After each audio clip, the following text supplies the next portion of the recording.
Hello everyone, Jacquie Edwards here. For those of you that were just catching me live, sorry I had some computer issues it looked like. I don't know quite what happened, but we'll just basically start from fresh. So for the rest of you, welcome. Thank you for joining me today. Today we are talking about what happens at the end of your rent-to-rent contract.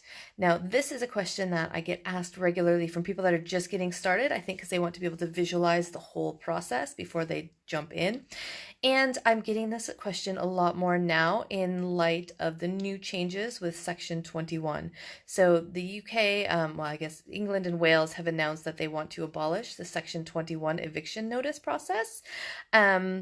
Because, well, I think it's a ploy to get, tenant voters. But anyways, aside from the politics, they want to do away with Section 21 eviction notices, which will at the moment leave us with only the Section 28 notice.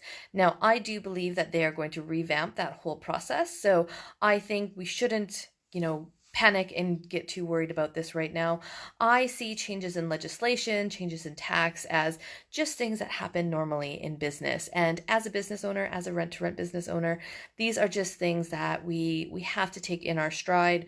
Businesses always need to be kind of changing and adjusting. So there will still be ways to move your tenants on at the end of a rent-to-rent contract if you need to, whether we can use a Section 21, a Section 8, or any other kind of notice that might come along in the future. So normally at the end of a rent-to-rent contract, you would think, all right, well, I would just use a Section 21 notice, ask all the tenants to leave, basically have to give them 2 months notice, ask them all to leave, and then hand the property back to the owner with no tenants in it.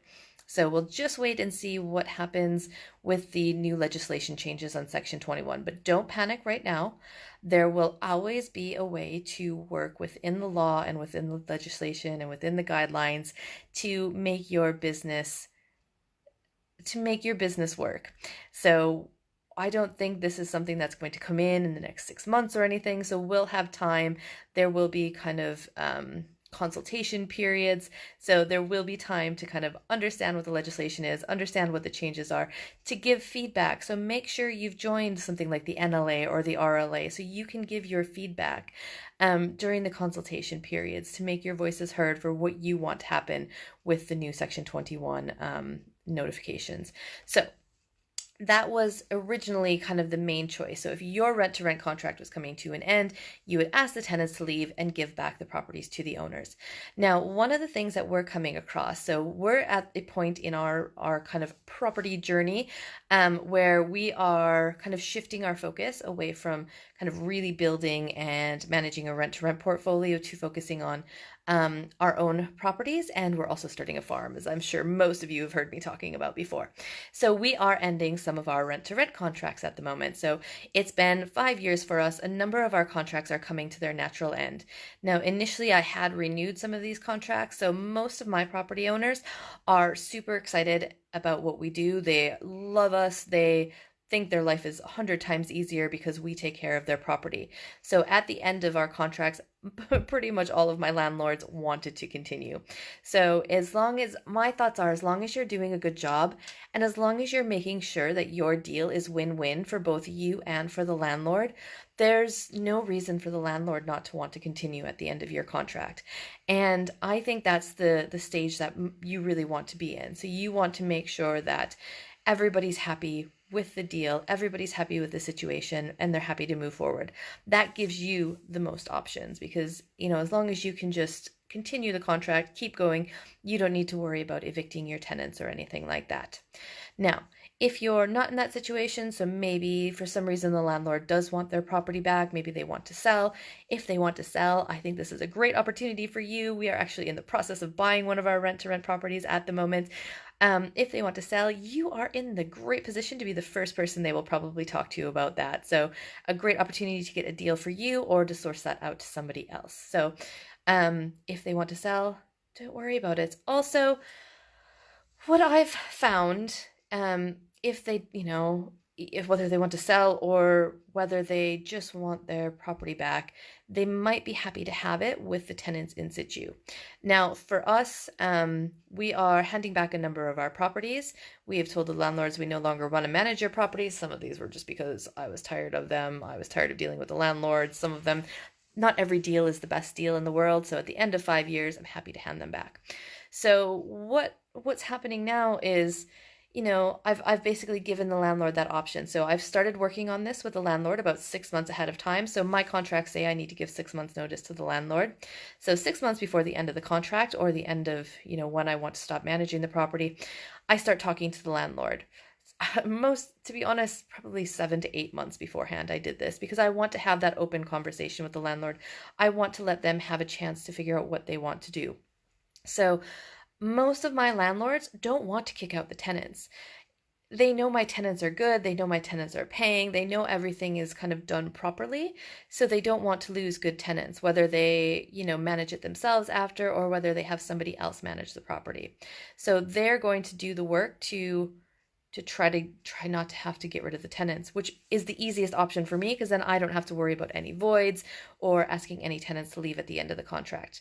Your landlord is probably getting a number of letters every month from other rent-to-renters who want to manage their property. If your landlords are anything like mine, and I'm sure they are, they keep most of those letters. So when I talk to my landlords about ending our contract, they've got a number of letters from other rent-to-renters in the area that they can call about managing their property. I also am able to recommend people to my landlord. So if you go to your local property networking meeting, meet other rent-to-renters from your area, you can ask them, would you like to continue managing this contract? And then basically that makes it super easy for you. You just do a handover, all the tenants stay. You don't have to worry about kind of any voids or anything crazy happening at the end. You just hand over the keys to the new person and everything continues on really nicely. Now, I didn't sell all my rent-to-rent contracts. I wanted to give my landlord an opportunity to make their own decision. So my landlord signed up with me because I built that relationship with them. They know, like, and trust me. So I gave them a couple of recommendations and I gave them the time to figure out what they wanted to do next.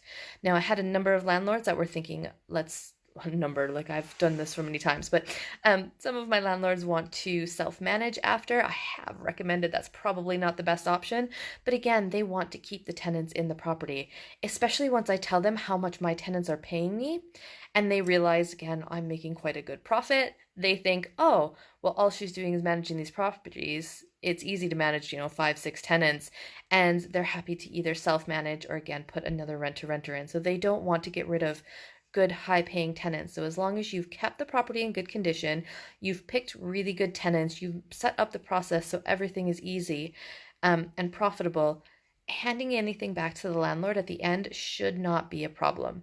So most of the time they will want to keep the tenants unless they're in a situation where they want to sell the property, which then is good for you because you can either buy it or source it out to somebody else.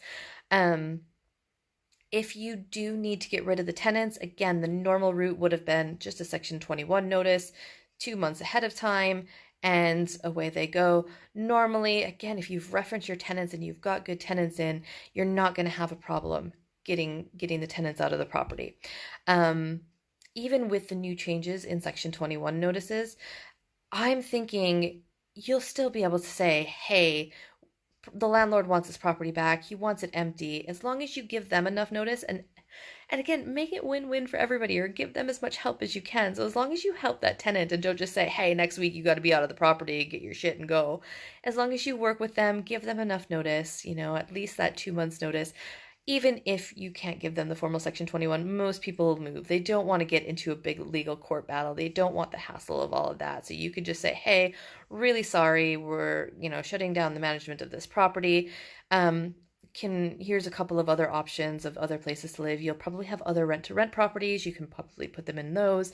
Again, work with other people in your area that are managing properties and help them find a new place to live, and things will be easy. If you do have a hard tenant that doesn't want to leave at the end, you can always pay people. So a couple £100 avoids all the courts and any kind of fiasco like that. And again, just help them move on. This is a big change for tenants too. So try to see it from their side and that, they have been living here for a while. They're busy. They've got their jobs. They've got their life. They might not have time or want to move. So at the end of the day, a couple £100 to avoid legal fees or paying an extra month rent to your landlord is not that big in the grand scheme of things, especially if you've had this property for 3 to 5 years. You've made, 15, 20,000 or more, pounds on this property over the lifetime of that deal. £500 to a tenant to move out is not that big of a deal. So there are a lot of options at the end of your rent-to-rent agreement to, either continue, hand the property back to the owner with the tenants, without the tenants, and no matter what the legislation is, you will have that. There will be options for you, basically. So I don't want you to stress out. This should not be something that stops you from getting started. Because again, this is something that's going to happen 3 to 5 years down the road, and there are always options to figure things out. So don't stress too much about new legislation changes. Let's just wait and see what unfolds. But I think there will still be opportunities to be able to evict your tenants. And as long as you've done a good job with the property, you've made it win-win for the landlord, chances are they'll want to continue the contract, or they'll at least want to continue with your tenants. So hopefully that makes sense. Hopefully that's put your mind at ease a little bit. And make sure, if you've enjoyed this video, like and share it. And I will see you next week.